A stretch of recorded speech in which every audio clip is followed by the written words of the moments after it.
Magandang hapon guys. May inaayos ako dito na sanyo. Ito ay binuksan ko na pala. Testing ko.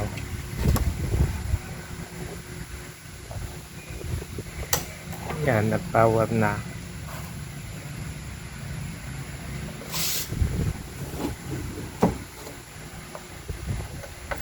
Yan, nag-sumindi na. Pero bumabalik ko, namamatay agad. Yan. May lumalabas naman kailangan na mamatay. Tingnan nyo. Ayan. Ayan. Ganyan lang.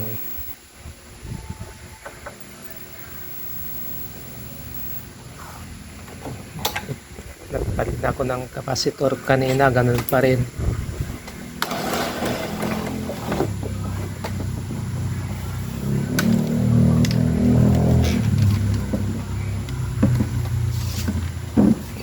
Ito yung mga pinalitan ko, 4 na. Yan, ito. Ganun pa rin.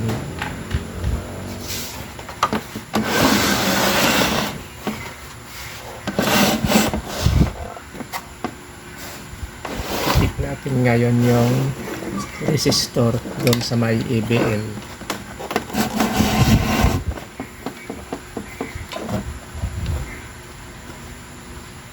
Ito yung ABL. Yan. Papunta dito. Yan. Tapos papunta. Saan pupunta yan? Dito sa may diode. Punta doon. Itong resistor na ito 680k. Itong isa naman 820k. I-check natin ngayon to. Tanggalin ko yung isang paa. Naka-series yan. Tanggalin natin yung isa para i-check natin.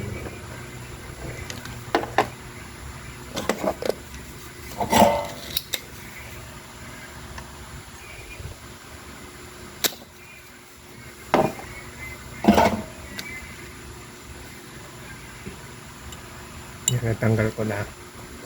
Check natin, set natin sa 200k.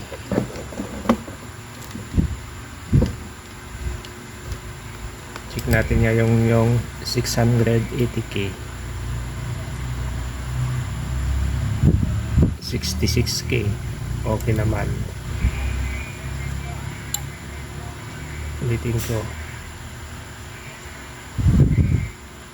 Yan, 66.2. Ito namang 820k. Ay, 82k pala. Ito. Ayaw, open. 82k. Wala, open.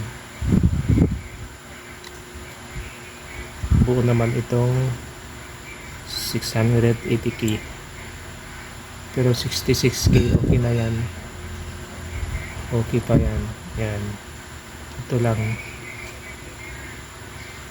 Kitanggal ko muna at kukuha ako ng ipapalit.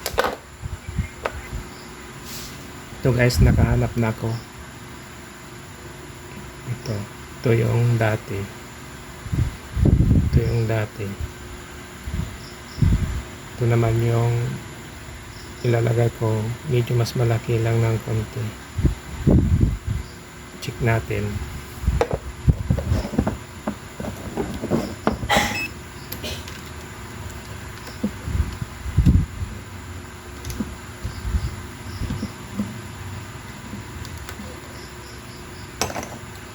Ito yung dati. Ito yung tinanggal. Ayaw, wala. Open. Ito yung ilalagay ko ngayon.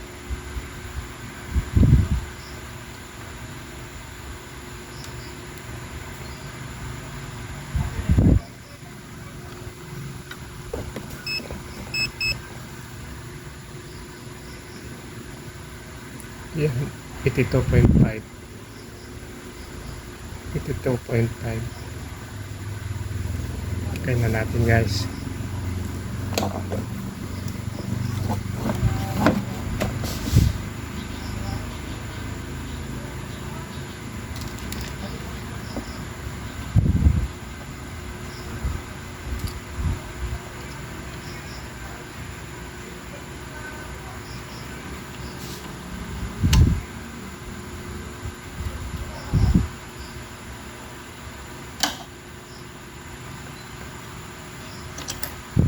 Mahirap lagay.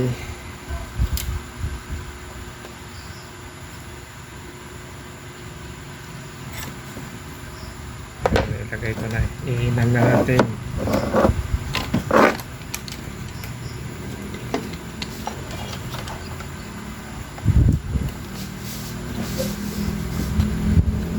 Ito yun, no?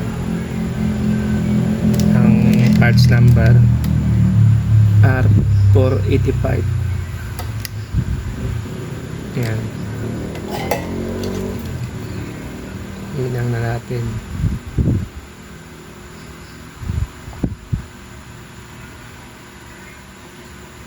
Yan.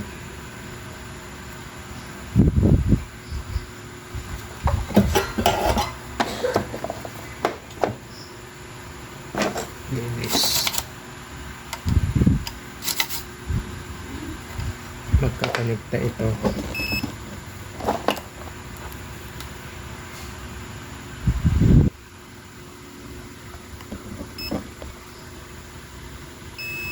Yan. Testing na natin guys. Kung hindi na namamatay. Check ko muna dito.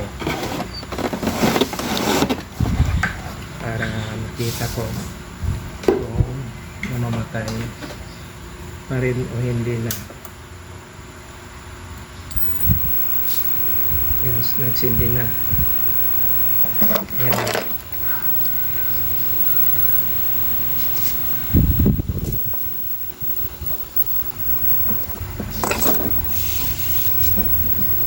Yan, pwede na guys. Patayin ko muna para na-testing. Ito na yung degaussing coil. Saka yung speaker.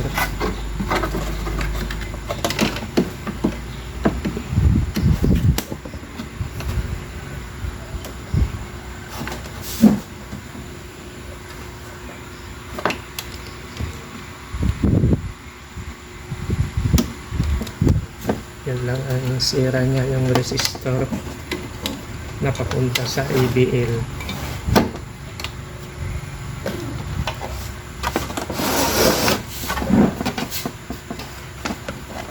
Huwag muna natin lagyan ng antina. Ganyan lang muna.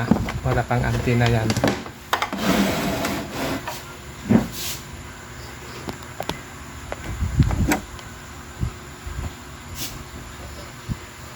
Guys, ito ay Sanyo pala na 21 inches. Ang model number ay ST-21 SA1. Power switch on po. Yan, umilaw na. Sumindi na. Okay. Yan na guys, oh. Wala pang antenna yan.